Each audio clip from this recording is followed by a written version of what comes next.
বন্ধুরা, আপনারা কি কখনো এমন গাছ দেখেছেন যেটা কিনা বানরের বাচ্চাকে খেয়ে থাকে? আর এমনও কিছু গাছ যেগুলো কিনা বিভিন্ন ধরনের প্রাণীকে এমন ভাবে শিকার করে যেন কোনো ধরনের হিংস্র প্রাণী সেগুলোকে শিকার করে খায়। যদি না দেখে থাকেন তাহলে আমাদের এই ভিডিওটি সম্পূর্ণ দেখুন। আজকে আমরা এই ভিডিওতে এরকম কিছু অসাধারণ গাছ নিয়ে আলোচনা করেছি। আমি আশা করি আপনাদের এই ভিডিওটি ভালো লাগবে। চলুন ভিডিওটি শুরু করি। Number 1, monkey cup. আর এই গাছটার এমন অদ্ভুত নামের কারণ হলো এই গাছটাতে বানরগুলো তৃষ্ণাক্ত থাকলে এখান থেকে তারা পানি খায়। আর অনেক সময় বানরের বাচ্চাগুলো এই গাছে পানি খাওয়ার জন্য আসলে তারা এই গাছের মধ্যে ঢুকে যায় এবং হাজারো চেষ্টা করার পর এই গাছ থেকে কোনোভাবেই বেরোতে পারে না। মাংকি কাপ নামে এই গাছটিতে এক ধরনের সুগন্ধিদার পদার্থ রয়েছে যা বিভিন্ন ধরনের প্রাণীদেরকে আকর্ষণ করে, আর যার কারণে বিভিন্ন ধরনের প্রাণী এই গাছের উপরে বসে এবং এই গাছটির সুগন্ধির কারণে তারা এই গাছের ভেতরে চলে যায় এবং গাছে থাকা পিছিল পদার্থগুলো এই প্রাণীগুলোকে এমন ভাবে আঁকড়ে ধরে যার কারণে এই প্রাণীগুলো কোনোভাবেই এই গাছটি থেকে বেরোতে পারে না। আর এইভাবে এই গাছ তার খাবার ভক্ষণ করে থাকে। নাম্বার 2, ড্রোসোফিলাম। বন্ধুরা, এই গাছটি পর্তুগাল, স্পেন, মরক্কোর জঙ্গলগুলোতে পাওয়া যায়। আর এই গাছটি পৃথিবীর সবচেয়ে রেয়ার গাছগুলোর মধ্যে অন্যতম।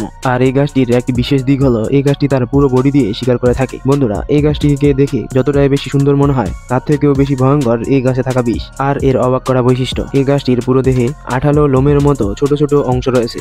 আর এই গাছটির আরো একটি বিশেষ বৈশিষ্ট্য হলো এই গাছটি অনেক সুন্দর একটি সেন্ট প্রোভাইড করে, যার জন্য বিভিন্ন ধরনের প্রাণী এই গাছটির উপরে বসে এবং তখনই এই গাছটির মধ্যে থাকা আঠালো লোমের মতো অংশগুলো এই প্রাণীগুলোকে আঁকড়িয়ে ধরে এবং যতক্ষণ পর্যন্ত না এই প্রাণীগুলো মৃত্যুবরণ করে ততক্ষণ পর্যন্ত এই গাছগুলো সেই প্রাণীটাকে আঁকড়িয়ে ধরে থাকে। নাম্বার 3, সারাসিনা। বন্ধুরা, এই গাছটি south Canada, east Canada, north আমেরিকার জঙ্গলগুলোতে পাওয়া যায়। আর এই গাছটির মুখ অনেকটা কলসের মতো এবং তার নিচের অংশটা পাইপের মতো হয়ে থাকে, যেটা উপরের দিক থেকে শুরু হয়ে নিচ পর্যন্ত এসে মিলেছে। এই গাছটি তার ভেতরে থাকা সুন্দর গন্ধে মৌমাছি এবং বিভিন্ন ধরনের কীট পতঙ্গগুলোকে আকর্ষণ করে এবং তারা যখন এই গাছটির মুখে এসে বসে তখনই সেই পতঙ্গ বা মাছিগুলো সেই গাছের ভেতরে পড়ে যায় তার পিচ্ছিল পদার্থের কারণে। আর তারপরে হাজারো চেষ্টা করার পরেও এই প্রাণীগুলো সেই গাছটি থেকে বের হতে পারে না। আর এভাবেই এই গাছটি তার খাবার ভক্ষণ করে থাকে। নাম্বার 4, ডার্লিংটনিয়া। বন্ধুরা, এই গাছটি ক্যালিফোর্নিয়ায় পাওয়া যায়। আর এই গাছটি মূলত ক্যালিফোর্নিয়ার বিভিন্ন ধরনের ডোবা বা খালগুলোতে পাওয়া যায়। আর প্রথমত এই গাছটিকে দেখে মনে হয় যেন একটি সাপ বসে রয়েছে। আর এই গাছটিও তার মিষ্টি গন্ধে বিভিন্ন ধরনের